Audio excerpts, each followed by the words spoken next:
Soft tissue release is about creating a block. So when you get adhesions, now with a trigger point, it is a spasm within the sarcomere. The actin and the myosin fibers are locked together. They create inefficiency in a muscle belly, and you'll develop other spasms in that area. And so you get this whole unit which becomes ineffective and essentially locked short or tight. Which means surrounding motor units will have to work harder, and then they start to spasm and they get locked and tight, and then they start to adhere to each other. The fluid dynamics change and the muscle belly start, or the muscle fibers start to adhere to each other. So you get adhesions through inactivity within muscle. You can also get adhesions after an injury. So the muscle fibers will start to reattach. They create this sticky matrix, and then more fibers are laid down until it gets to about 80% strength in the remodeling phase. However, those fibers need tensile stress to them to enable them to grow in a linear fashion. And if they don't have that tensile stress, they will shorten the muscle range because there's just a block of muscle adhesion stuck together. So there's two types of adhesions that develop, one injurious, one from dysfunction. What is tensile stress? Like a stretch. Like this. Like a stretch. Okay. Like a tensile, like a stretch. So we need to apply a sort of stretch technique or a lengthening technique in order to break down those adhesions. And you have to think about your block as being a physical obstruction to the muscles moving. So it's a deep block, so it'd be quite painful. The muscle either has to move underneath or around that block in order to sort of separate and continue the lengthening process. So you're breaking down adhesions through moving the limb. If you're going to restore a range of movement to somebody, once you've done your range of movement testing, for me, really the only main way of doing that would be to create movement and keep evaluating and keep assessing it.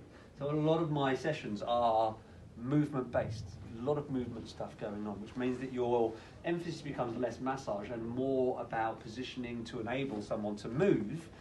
And you might find that now that we're moving to level 4, a lot of the stuff that we do in level 3 starts to make sense in the positionings that we've done, because now everything should be in a position that we can just add movement to what we've already done, okay?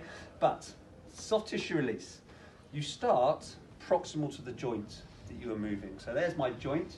So I'm starting at the distal end of the leg. However, I shall be moving away from the joint, so distally away from the joint, but proximal to the leg. That's really helpful. All right, cut. Okay, and I'm looking for tender spots. Oh, yeah. Yeah, so there's something building up just in and around here. It's on the bicep femoris in and around there, so I'm going to apply a block. Hamstrings are quite dense, and I need to progress my treatment. So I want to go in with a elbow. I can go in with an elbow in this direction, so I'm pushing up into the muscle, creating that block. I'm creating the shortening of the muscle.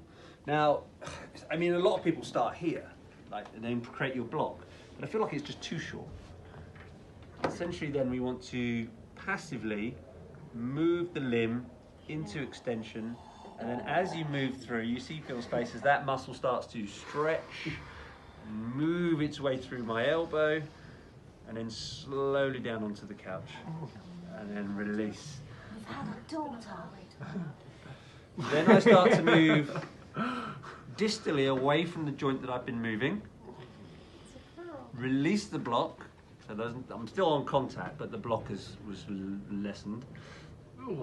Get back into that hand. Are you okay with that, Phil? Right.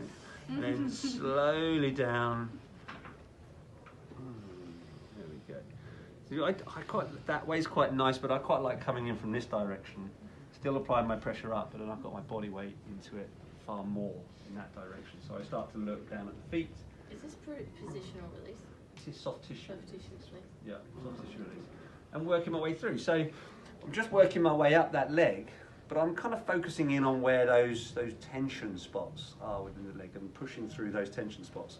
The next phase of that would be, let's go back to that initial one that we found, and we need to encourage the muscles to start to work. That will create more activity and will be even more painful going on in those muscles. So we've shortened the limb, I've got my block, and then we're going to go down together. So if you take some of that weight from your leg, there we go. And I'm just assisting. Keep coming, keep coming, keep coming. Good. Super. All right. Good. Final way of doing it would be to remove my hand altogether and for you to slowly take that leg down as we go. So you guys, you were doing probably a form of soft tissue release, but you can vary it up quite nicely. So that works quite nice.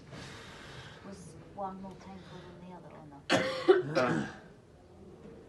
No, it's just those last few inches. It's the last few inches, which is why I don't tend to go all the way up. It's more about the last tensile stress of the lengthening of the muscle. It starts to become quite painful. So that's it's a longitudinal soft tissue release. Forget that I've got my pump action. Here we go.